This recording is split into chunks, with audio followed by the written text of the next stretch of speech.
Are you looking to create timeless beauty in your garden? It's always a great idea to add roses. At Heirloom Roses, they know that the best roses start with the best roots, which is why they only hand propagate own root roses. These own root roses will outlive and outshine grafted roses from the big box stores, resulting in stronger disease resistance and a longer lifespan, and stunning blooms that are always true to the variety. Heirloom Roses is located in Oregon, is a family-owned business that grows over 900 varieties of roses for gardening zones 3 through 10. Use their great search tool to narrow down your choice based on zone, fragrance, growth habit, color, and more. Plus, they have a 1-year guarantee, so if your rose doesn't thrive in its first year, they will replace it for free. Heirloom Roses is also committed to producing only disease-free plants and genetically test all of their roses to ensure the cleanest plant material possible. You can have peace of mind knowing your newest rose will be healthy and ready to thrive and blossom for years to come.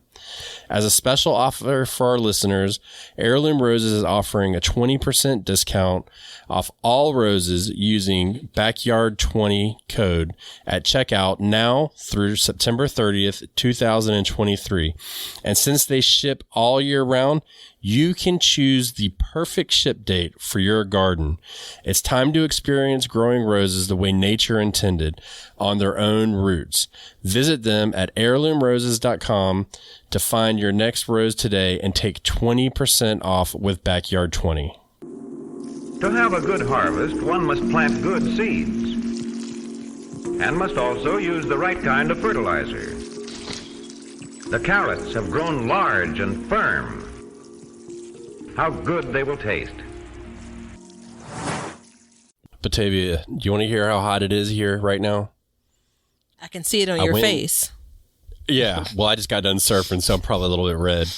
I went into my beehive the other day, and the frames are made out of wax, and the wax is literally melting inside of the hive. Oh, wow. It is that hot outside. Wow. Yeah, we got to talk about managing our gardens, not bees, but gardens in the heat. And it's going to be a brutal one. So, yeah. What's the temperatures like at your neck of the woods right now? You know, I know I have you beat, but still. Yeah, you know what's interesting? Doing this show with you and, you know, being connected in one way or another through social media. All right, come on. It's not funny. This is a serious moment on a special episode. I know. It's sweet. That's why I laugh. It's just sweet. I know it's sweet. Oh, you're being so sweet. Let me laugh at you. Yeah, that makes sense to me, too. Is that your uncomfortable way of dealing with, you know, a tender moment on the Backyard Gardens podcast? No, it's just my way of dealing with life. Wait. So, side note, because this is what I do. I was literally doing a video, and I left it in because I thought it was so funny. It's funny to me. That's, you know, most times what matters. So I said, my buddy Ben and I were talking about this on the Backyard Gardens podcast. So I go into the whole spiel about, you know, new episodes on every Thursdays, yada, yada, yada. And so then I got to the end, and I was like, what were we talking about? Yeah. Then you cut to the, okay, I remember, you know. So anyway, in true form, I got what I was going to say. So the connection between, you know, you and I and, you know, hearing from other gardeners really has reminded me of how fortunate, you know, I am with weather and where I am for summer. Let me just clarify, because these winters aren't anything to pluck with, right? Yeah. And even still, it's kind of like my high temperatures are like going to be in the 90s, to answer you more directly. But that becomes really hot for how my garden is acclimated to weather. You hear what I'm saying? Yeah. Like, you know, if you could grow food and it's 100 degrees, like that's pretty badass, right? You know, yeah. But your area, your climate, your soil, your plants, you know, like you talk about native plants and things, like it's recognizes it's going to be 100 degrees, right? It doesn't mean it's like, you know, swinging in the breeze or anything, but your 100 degrees is obviously hot, but my 90 degrees for my area is really hot, you know? Well, and I mean, the thing is I've actually had some people on my YouTube channel. We've been talking about seeds and stuff lately, and I've had some comments. I don't know if people are aware, there's like this whole fiasco with seeds this year. where a distributor mixed up seeds and people are growing stuff that's not really turning out what they expected it to be. But this is something that I've talked about on the show, and I've talked about with Batavia privately, where I'm saving seeds year to year because after a certain amount of year, apparently, supposedly, the seed gets acclimatized to your climate. And it can grow better, not like totally radically change it, but just be more used to your growing conditions and those genetics that you've raised. So, I mean, you know, there's a thing to be said about buying seeds from your area. You know what I mean? Yeah, and that's something that I'm trying to take practice in. And, you know, there's a lot of distributors out there that are very different in geographical location, and especially where they get their seeds and stuff. So, yeah, it's going to be like this week, it's going to be like 3 or 4 days, it'll be 96, 98 degrees. So it's really hot right now, and it's taking a toll on my garden as we speak. So we need to figure out ways to combat that. And I think now is the time to do it. It's now or never, right? Is it combat it, or is it manage it, or do those mean the same thing to you? To me, it means the same thing. I mean, it's basically, in my mind, it's like, you know, managing pests and waging war on pests. It's the same thing, you know. It's like, either way, you got to conquer it somehow. Yeah. Even if it's just, I mean, I'm not saying you're going to take it if it's 95 degrees outside and make it 65. You're not going to do that, but you can mitigate the effects to an extent. And a couple degrees makes a big difference. Very big difference. So Yeah. that's important to know. But I do want to say one thing real quick. If you love the show as much as we do, please feel free to join our Patreon or become an Apple subscriber. All the links are in the description below. And we also have t-shirts for sale, which we haven't talked about a lot. We were talking about them before the show, so check us out. Links below for that. Those definitely help out the show a lot. So please feel free to enjoy some of that stuff. And also, get ready to learn, because we're both going to learn about managing heat too. I'm sure we can come up with some new ideas between the two of us. Actually, 3, because Leonard's here today. Well, He graced us with his presence, well, yeah. partially. His contributions have always remained questionable, but sure. Yeah. So, I would say the first thing, and I know this is not the sexiest topic, but it comes back again to understanding your climate. I just think that's very important. This year especially, there's something super special going on. Do you know what it is? I do not, but I'm excited. It's El Nino. It sure is. He's back. So, yeah. So that's what's going on this year in North America. And I'll just give you a quick brief of what it is. It's basically the Pacific temperature warms up, and it wreaks havoc on the ocean temperatures, which the ocean covers all of our weather. And I know I live on the coast and Batavia doesn't, but it's still affecting her weather as well. And so, like, what you can expect is to have, and we've seen this year, we've had a wetter summer this year. You know, we haven't really, like, I think I just saw the other day, I looked at the drought monitor for my area, and we were like dead even for the year, where typically we're, you know, run a little dry. And the winters will be milder and wetter. So in the south of the United States, at least. Okay. So, yeah.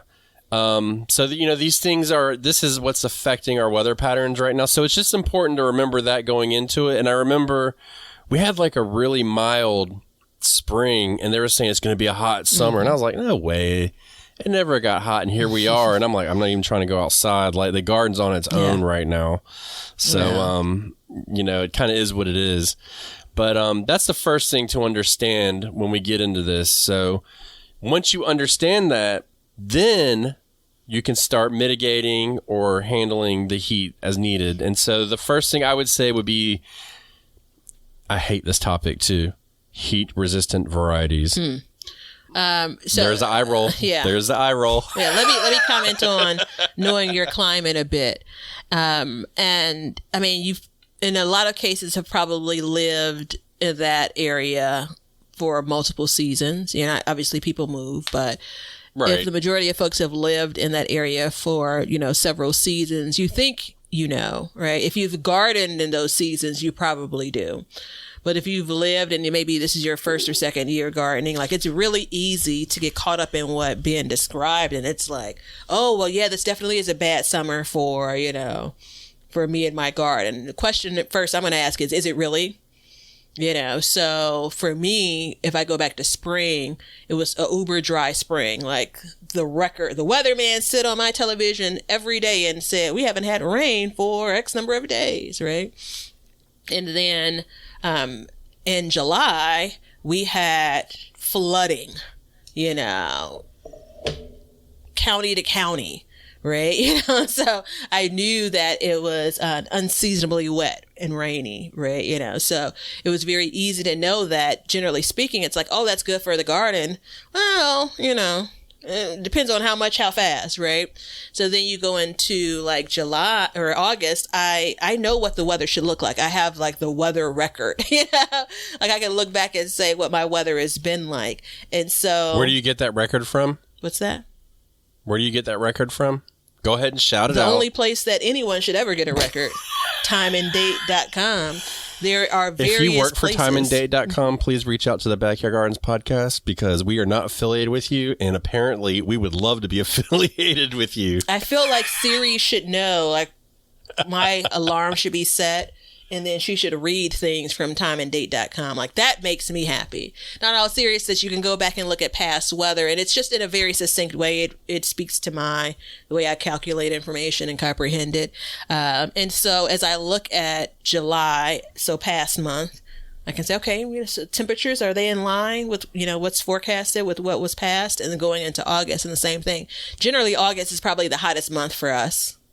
You know, and a lot of people, right? So there's that. You're already starting with the temperatures are rising. And we do know that some vegetables really, even summer vegetables, you know, heat tolerant, heat loving vegetables don't like it as hot as what we're describing, you know. So then you fold into, you know, your heat tolerant things. And I kind of roll my eyes at it because on the one hand, the things that are noted as heat tolerant, you know, my favorite lettuce, which I keep on forgetting I need to start. They don't like heat. They shouldn't be grown in the summer anyway. But I do know the dance that we're doing when it comes to what's already growing and what we're getting ready for fall. So that is a really tricky wicket. Well, I think what we need to understand too.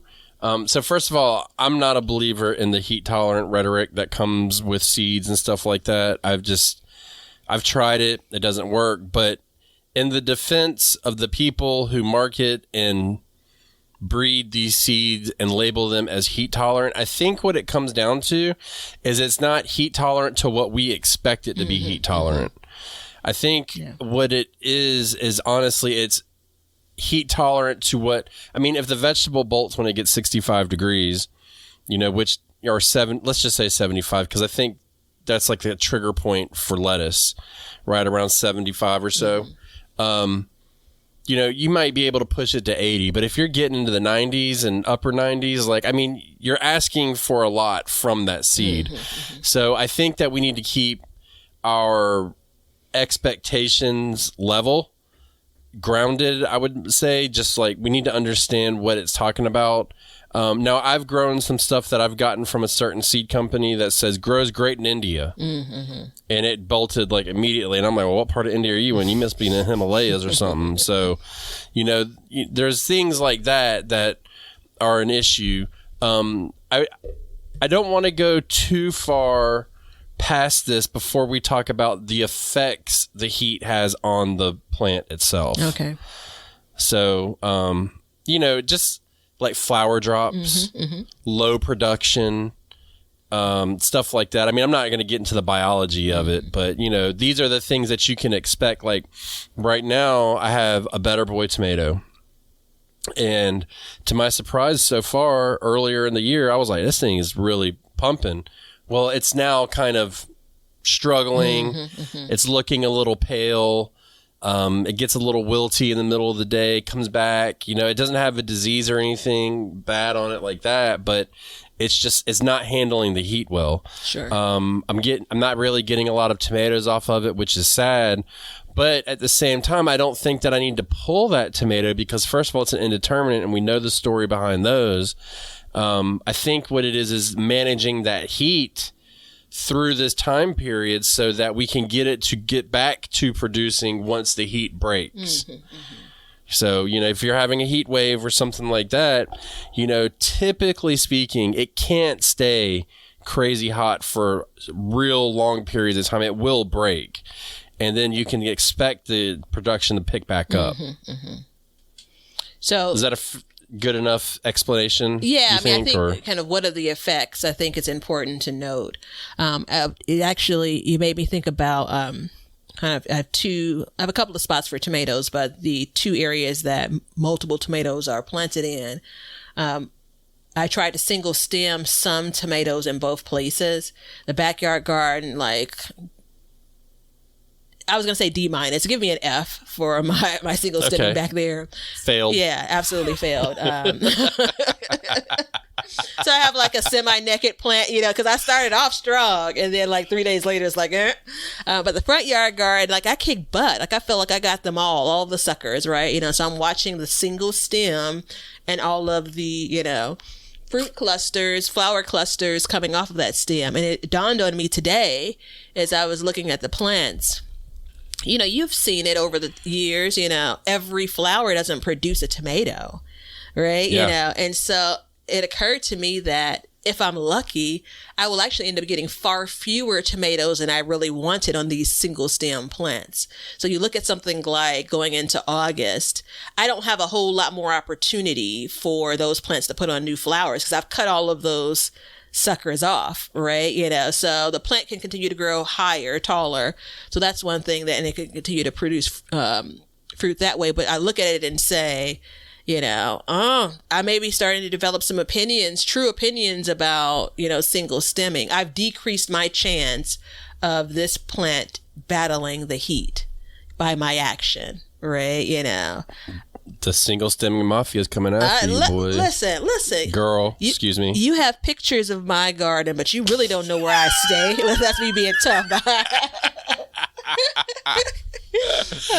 But no, in all seriousness, so it made me think about like the flowers dropping, you know, the desire to, which I'm sure you'll get to, like, I was thinking about the analogy of putting more clothes on, you know, when it's hot and what that does to you. Like your body's trying to compensate for that extraness, you know, and that's the same thing when it comes to having more fruit on a plant. You know, even having, you know, more leaves on a plant too. But, you know, you have all of this, these eggplants and things that you didn't harvest that are sitting on that plant. And it's one more layer of clothing that the plant needs to deal with in this heat. Yeah. I mean, you know, it's kind of like I was talking on a video that I have coming out, or has just come out, something, I don't know, I can't keep up with the dates. But I was talking about my determinate tomatoes. And, you know, I know you've seen them. They look pitiful. Well, one set of them look pitiful. And the other set looks fine. And I was kind of saying, and I didn't actually use this analogy, and I wish I would have. I'm going to go back and re-record it now. Determinate tomatoes are like Usain Bolt. They sprint. They just push and they grow and they produce as fast as possible, as hard as possible, and they use up all their energy and then they're done. It's kind of like, I did use this as like a kid. You know, you remember when you're a kid, you're like, damn, my knees hurt, my legs hurt, and you're growing and stuff. But then you have indeterminate tomatoes that are like marathon runners, and they just keep going nice and slow and producing.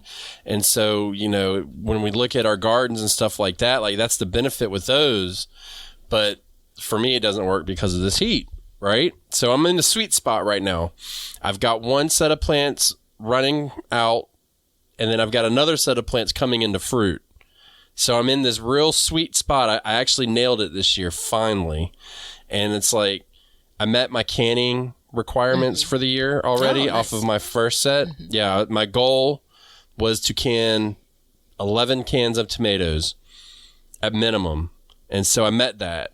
And now I have 4 more plants, which is more plants than I had before that I can do whatever I want with. So, and the seeds that I'm using, though, which is important to note, were raised and saved from, I think they came from Virginia originally. And their climate's a lot like ours. So we have that, the seed already has in there, like it's more used to the heat than if I grew like a northern variety or something like that. So, like if I grew a northern bell pepper, like what is it, the Northern King? Yeah, King of the Bell North. pepper, it may King of the North. It may struggle more here. I don't know. I've never grown it, but my inkling would be that it would kind of struggle here in this extreme heat that we have. So, I think your area qualifies for extreme heat. Right, we have periods of extreme heat. Yeah. Well, what I mean is, at the opening, I said like 90s, consistent 90s for us. That's like it's a heat warning. I'm sure. Like if we get to 99, they have cooling centers out and all. But generally, again, why they got cooling centers up there? I mean, y'all ain't got AC. Everyone doesn't. It's definitely something that they consider for seniors, especially. But anyone that may be living, it's not a standard to have a home that has air conditioning. As soon as that came out of my mouth, I remembered when I lived in New England, I didn't have air conditioning and it sucked. Yeah. I think that's the origination of, my first time hearing, "It's not that hot, girl, sit still," for my grandfather. A summer where the air conditioning hadn't been put into the window yet. Side note, we small house, and you keep the basement door closed, because basements are generally cooler, but no one's really down there, so you don't want all of that good air conditioning to go into the basement. And I can actually picture myself. My mom and I were at home. My grandfather came home from work, and the back door was basement door was open, and the disappointment that he expressed. He wasn't a big swearer or anything like that about, like, you all want to sit in this cool house, but you can't even keep this door closed. My point is that definitely 90s are hot for us, but I don't know if our hot, in Chicago in particular, is hot enough where we need to try to cultivate varieties that grow well here. Again, this is an uneducated response. I can imagine for a place like where you live. I think you're exactly right. I think it's quite the opposite, where you have to have varieties that are for cool weather. But let's not get hung up on varieties right now, because that's just like the tip of the iceberg. We definitely may have a conversation about that in the future, because I've been having a rough time with varieties as of lately. Just for the record, I wasn't getting hung up, but if I so choose to get hung up. No, I was fixing to get hung up.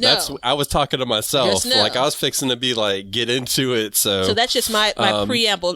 That's your note. You've been put on notice where if you try to cut a thing short in the future, I'm just letting you know where I'm coming from. I'm just telling you. Be prepared, right? Well, and let's say this about heat resistant selection though. Like if you're forecasted to get like a week of heat, I don't really think you need that much of you don't need to focus on a heat resistant variety. But I think if you're we're going to be, I think 3 weeks above 90. I think that's kind of like, that warrants it, and it depends on what you're growing too. Yeah. I mean, I know there's a lot of people that really like you've brought up lettuce, and it may not be the best time for that right now. I've got my Brussels sprouts out, some of them planted, and boy, do they struggle right now. They're having a hard time, but I'm going to get into a minute what we're going to do about that. And the first thing we can do is we can work with our watering strategies. So this is where we really get into mitigating the issue. First of all, we did an episode about this, but just to summarize the whole thing, if you water in the middle of the day, your leaves will not burn. So there's that. Yeah, that is a well-warranted bell. So just understand that. And this is a method that a lot of growers use and stuff like that, where they'll go out in the middle of the day. And if you're at work, you can set a timer. I strongly suggest everybody invest in some kind of programmable timer, because you never know when you'll need it. But you could do something as simple as setting a sprinkler to come on for 15 minutes in the middle of the day and just cool down those leaves. And then as that evaporates, it'll continue to cool down for an extended period of time and get your plants through that hottest part of the day. I've not ever done that. But again, think about where I live compared to where you live. Yeah. Yeah, I've done that a lot. So there's I've definitely noticed a difference. Picked some greens and brought them into the house, and at some point, you didn't work with them and they started to wilt a little bit, whether you picked them from your garden or the grocery store. I've done that, and what I typically will do is run some cold water in the refrigerator, in the sink, and I'll put those greens in the sink. And guess what happens? Rejuvenation. So I get the idea behind it. So, how often are you watering right now? I'm watering my containers about twice a week. So that's the minimum. And that's anywhere from 5-gallon containers up to 20-gallon. I'm making some slight adjustments also because some of this stuff is maturing, so the roots are growing, there's less soil in those containers. My raised beds, because now I'm at this period where I have a combination of things that are maturing and or mature, or things that I am have direct sowed. So that's, these are smaller. So I'm generally about every 5 days or so. Yeah. So normally I try to go once every 7 days. So it's a little bit tighter of a window. So I went to drip irrigation this year. Oh, just to clarify, I water by hand unless, we get into a real hot piece where I'll put a sprinkler on a timer, or if I'm out of town or something. But generally I'm watering by hand. That's what I'm describing. Yeah, I have my timer set for my system. So what I had been doing is, okay, well, first of all, last year I did a regular sprinkler and I was watering every other day. I started going every other day in about May, when I did overhead watering. And then this year, switching to it, I just switched in the beginning of July to going every other day with the drip system. So I was watering every 3 days at first. And that's something you can do, is upping your watering because it'll evaporate out. But what I've learned recently off of a lot of research is a lot of times it's not... Especially, and I know a lot of us aren't planting stuff that can bolt, but the concept remains that it's the roots getting hot that causes the stress to the plant. So watering will cool those roots down. So I'm watering more, but then I'm also mulching at the same time. I think those basics, if this is not a good time, I don't know when it is. I pulled a couple of plants out and they left a hole, so to speak, quite literally. Yeah. But then I also looked and said, this mulch is going back now on 4 months, right? It's broken down some as well. So let me come in with I'm not remulching everything in the garden, but I am going back through it and saying, all right, I can start to see some soil here, right? Let me come in and let me add a few more leaves here, because that's what I'm primarily using. The majority of my spaces have shredded leaves, which is a whole different conversation, which, Leonard needs to add to the things that we're doing that are hurting our garden despite our best efforts. Bookmark it. We'll work on that title. Yeah. Well, that's the reason why I don't create the titles ever. You ever see when I save my recording? I try to get a little creative. Never has a title that I've created made it to air, and you all are better off for it. There's not enough characters. It's like the paragraph is like wrapping around text.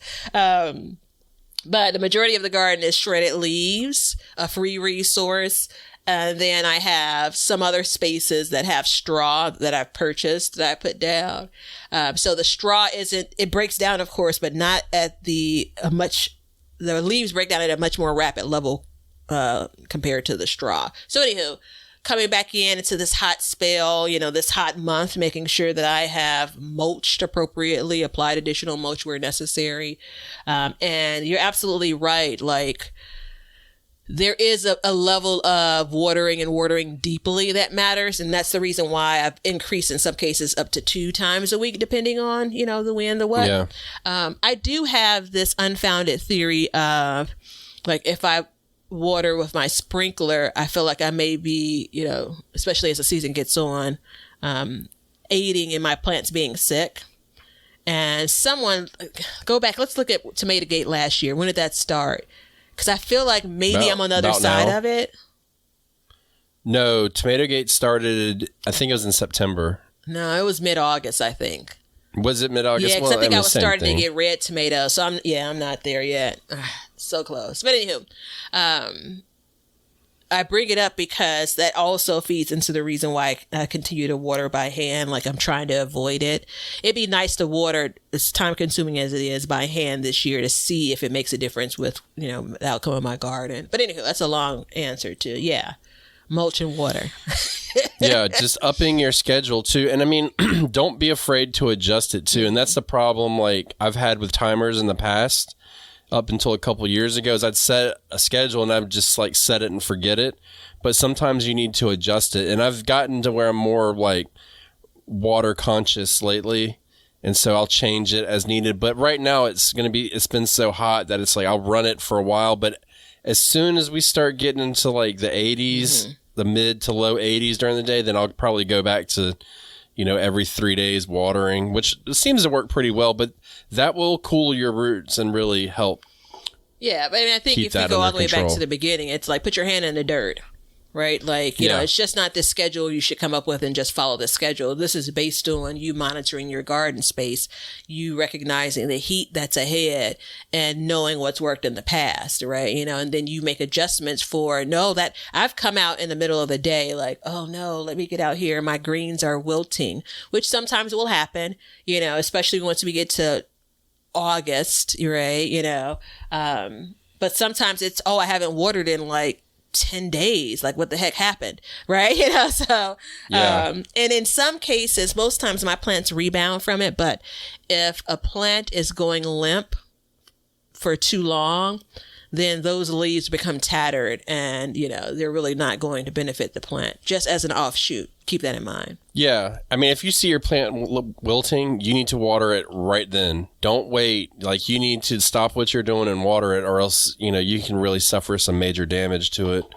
And water it deeply too. Don't just give it a little bit. Go ahead and get those roots really saturated. The other thing you can do is you can add shade.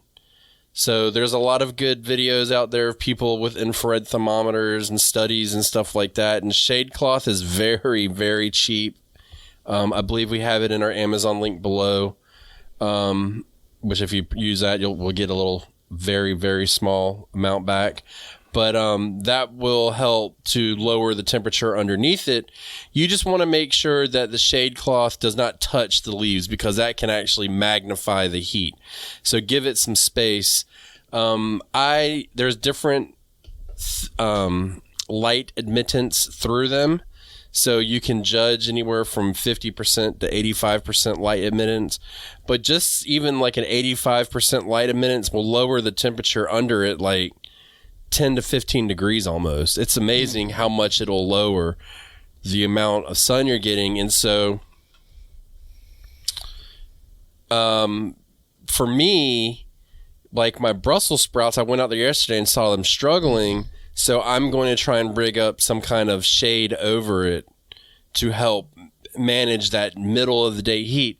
And the way it works is when the sun comes overhead, it's going to kind of give it a break and cool it down a little bit. And then as it passes, it'll heat back up, but it's not sustained heat hitting it all the time.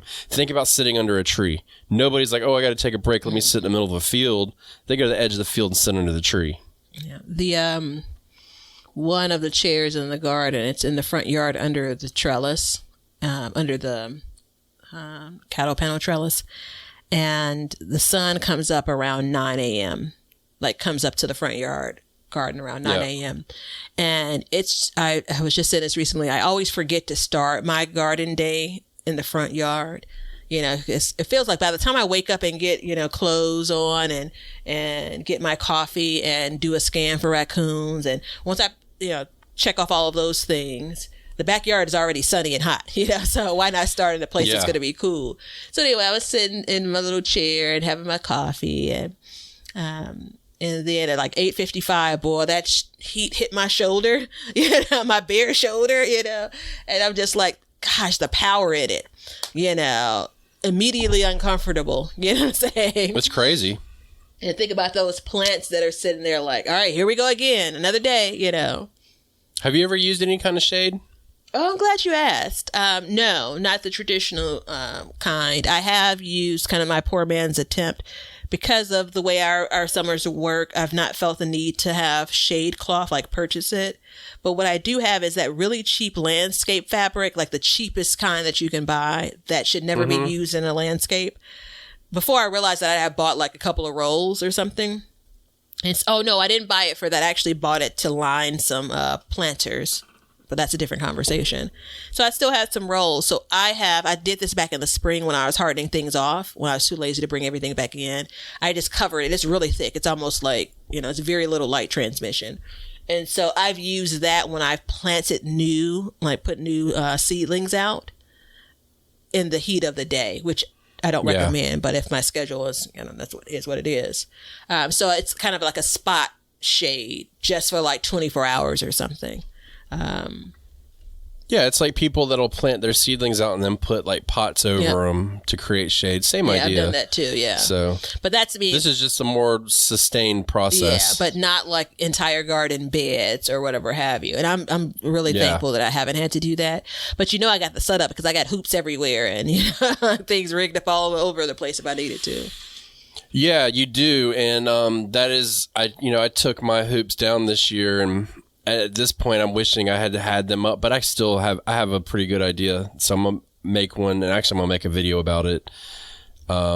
So when it goes down, though, like I said, I think I paid $20 for like 40 feet of it or something. It was something crazy cheap. So I'm going to take it and cut it to a little bit bigger than the width of the bed and just kind of make a lean-to over it. And that should really help. We'll see how it goes, though. But this is kind of piggybacking. Oh, wait, hold on. And the other thing you can do, too, which you haven't done, if you haven't done it now, it's probably too late, but planning your garden in the future is you can plant stuff that's taller that will create shade on some of these tender plants. Mm-hmm. So you can do stuff like that, too. But that's more for future reference because if we're in the thick of it now. But that's a really good point. And I've stumbled upon that. Yeah, I have too. That's how I learned is I kind of did it by accident, but it worked out really good. Yeah. So just, keep that in your toolbox for next year. Like I said, like I've always say, like gardening, we're always looking forward and we're always learning for the future. So those are the two things. And then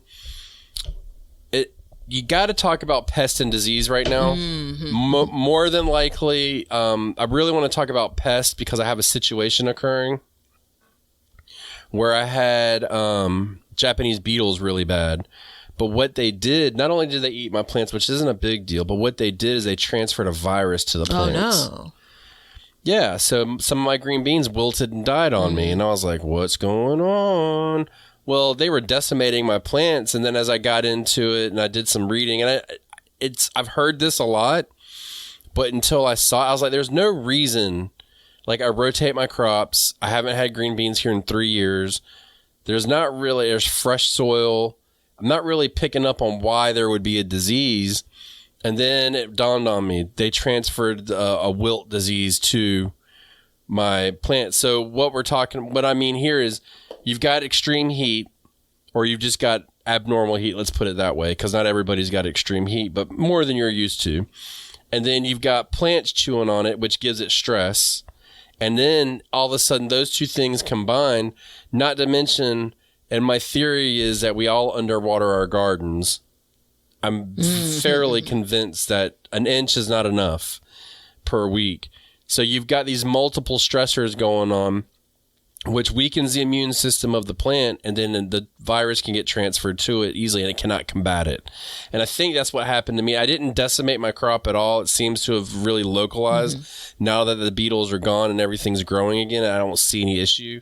But I do, you definitely want to stay on top of that. So continue if you're spraying or hand picking or anything like that. If you're spraying, make sure you're doing it late in the evenings, because anything added in the heat will burn your plants.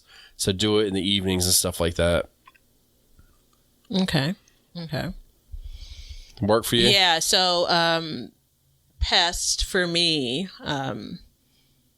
beyond the cabbage moth that's with me all throughout the growing season, this is the time of year that I have aphids and white flies. Again, think what you want when it comes to how big of a problem that is.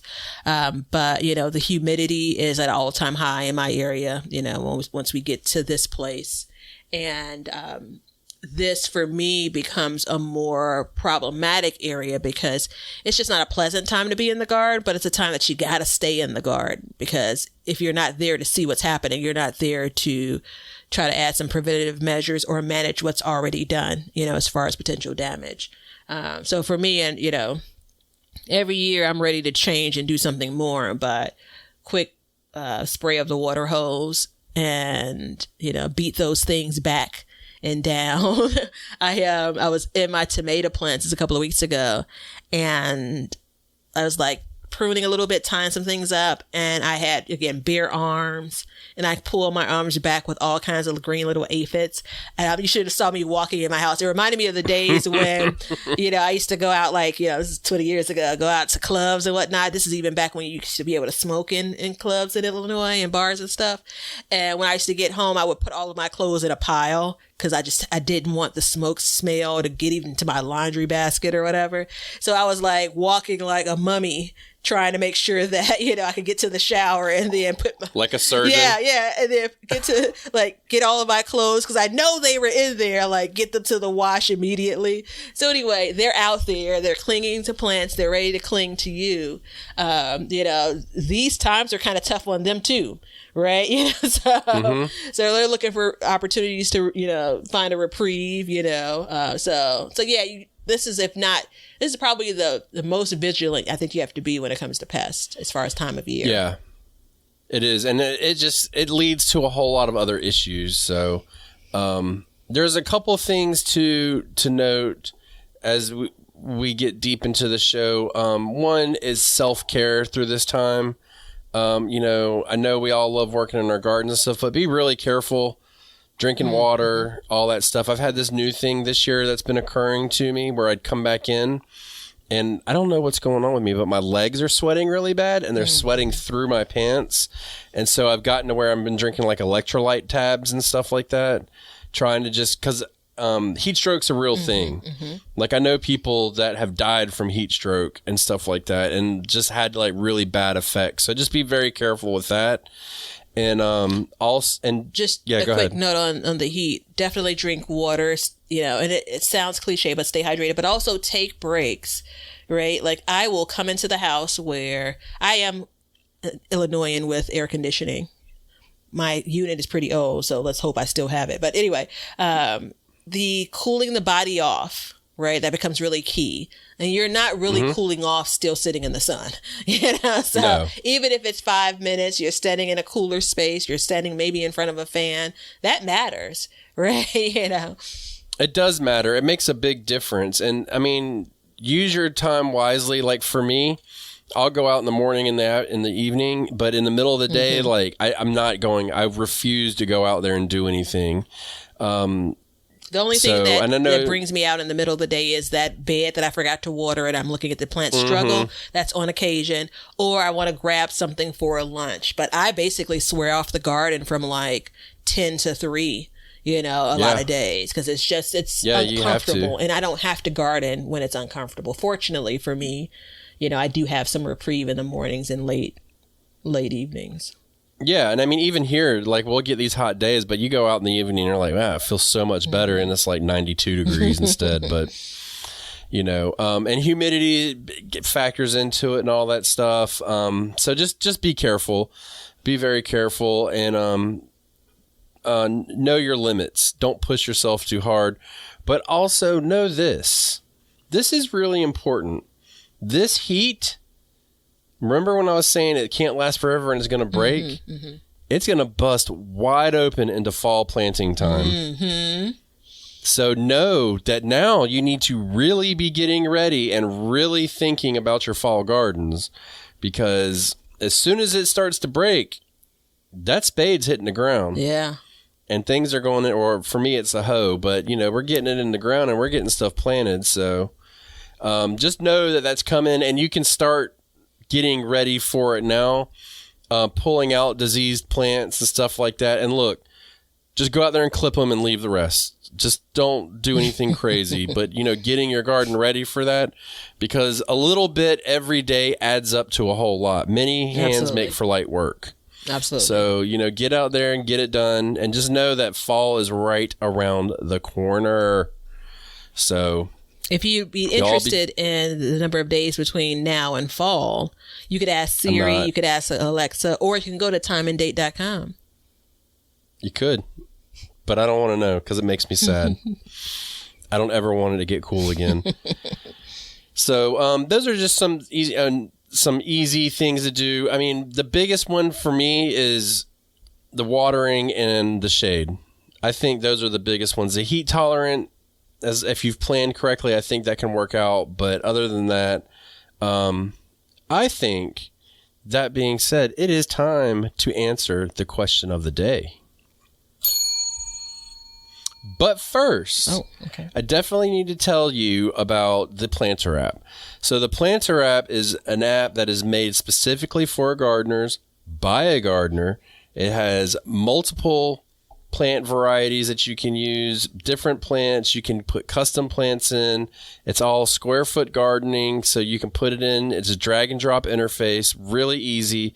Make multiple profiles so you can review them each year and go back to it. I personally use it in my garden and love it, and I know Batavia has been using it. So definitely check it out. There's a link below that will get you a discount on the Planter app, and it's available on Android and Apple both.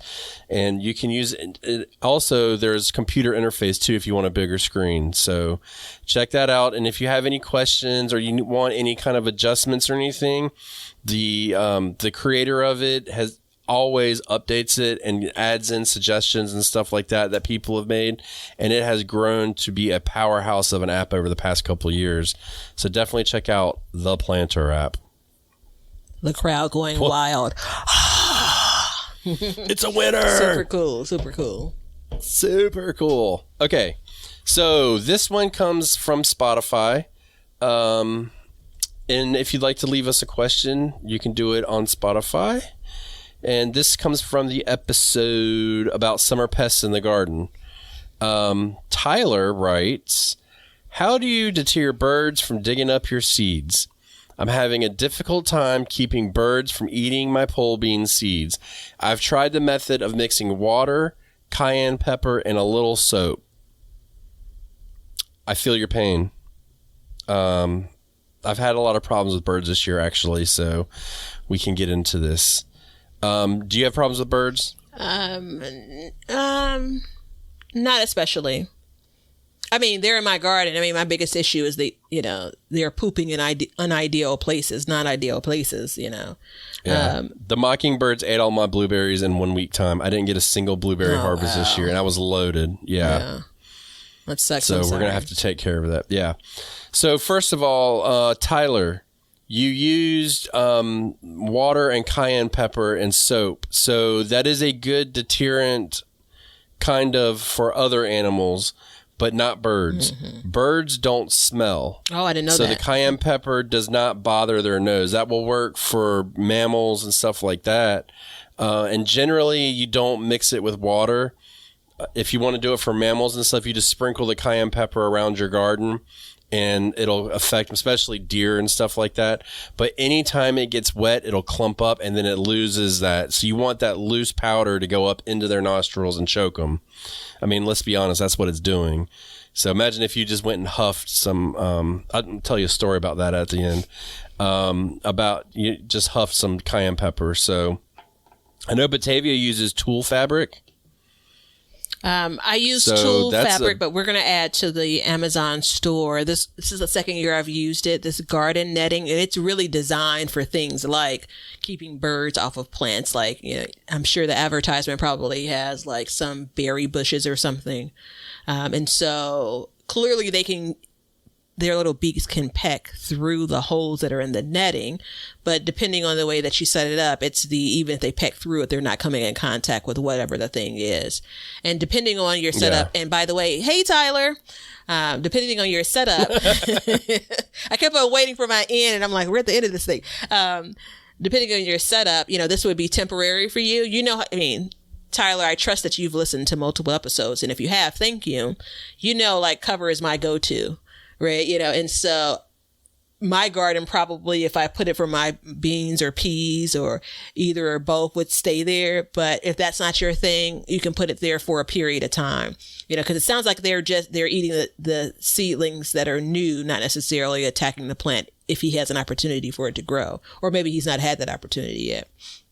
But anyway, the garden netting is it's my garden jam now. I will say this. I'm not into the netting, and I may have to be next year. So there is that. But I will also say this, and I've said it before, and a lot of people don't believe me. And my mom's been doing this where she has deer come in her yard. She feeds the deer. She's got 5 garden beds, and they're not bothering her garden. So you could always feed the birds at a distance from your garden, give them something else to like be into, and then do that. But I mean, for what he's referring to, covering them until they actually sprout could very well just kind of get them, you know, get that plant started so it can get growing, I think is the right way to go. And the reason why I brought up the garden netting versus the Tool Fabric is because the Tool Fabric is so delicate. And I actually had someone comment recently on how, and she said we have some aggressive squirrels. Like that scares me when you describe squirrels in that way, and they've torn through the netting, you know. So obviously, I've never had birds that I can see that I believe have eaten seedlings. I most times can see where the damage comes from them, but I don't know if, you know, they got the sense that there's some things to eat there if they wouldn't try to peck through. That I'm inclined to say probably not. But I feel like you can get more use. If you're going to buy something, you get more use out of the garden netting than you can the Tool Fabric. Yeah. Unless you're growing like a bunch of collard greens. And if that's the case, you know what to do. Well, and also remember this, the birds will eat the pest off of your garden too. So we don't want to eliminate them completely, but they're, you know, like they ate all my blueberries. That's not cool. And it was the mockingbirds. So we're going to try and be short a couple mockingbirds this year, if you know what I'm saying. I think I know what you're saying. But yeah. So thank you, Tyler. And if you guys want to leave a question, you can do so on Spotify. Unfortunately, we cannot answer you directly, so we have decided to do it this way. You can also leave us a question on Backyard Gardens Community Garden Facebook page.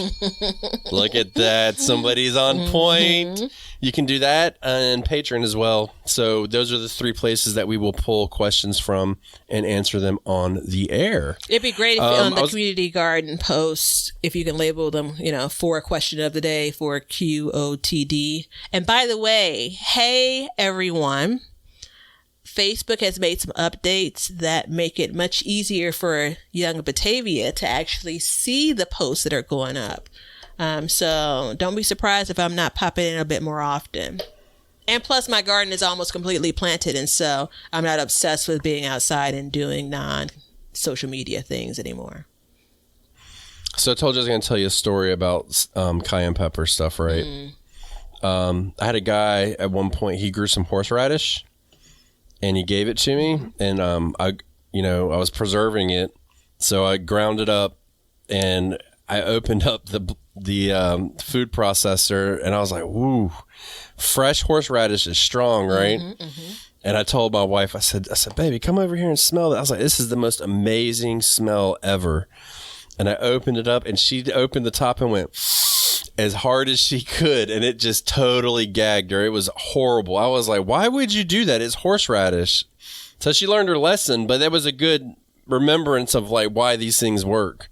on your garden and stuff like that, like putting all the spicy smells out there. You're basically pranking her then. Well, what do you mean? Why did she learn her lesson? Mm-hmm. I'm evil. I'm evil. I'm not gonna. I don't have to lie. Yeah. She's learned her lesson in trusting you to smell. She things. tells that story to people like every year. Makes me look like a jerk, so I just threw it out there in public. Understandably so. So yeah. Although I'm sure it was pretty funny. It was funny on my end. She laughed, but it was painful to watch because I was like, man. I didn't know you were gonna inhale that.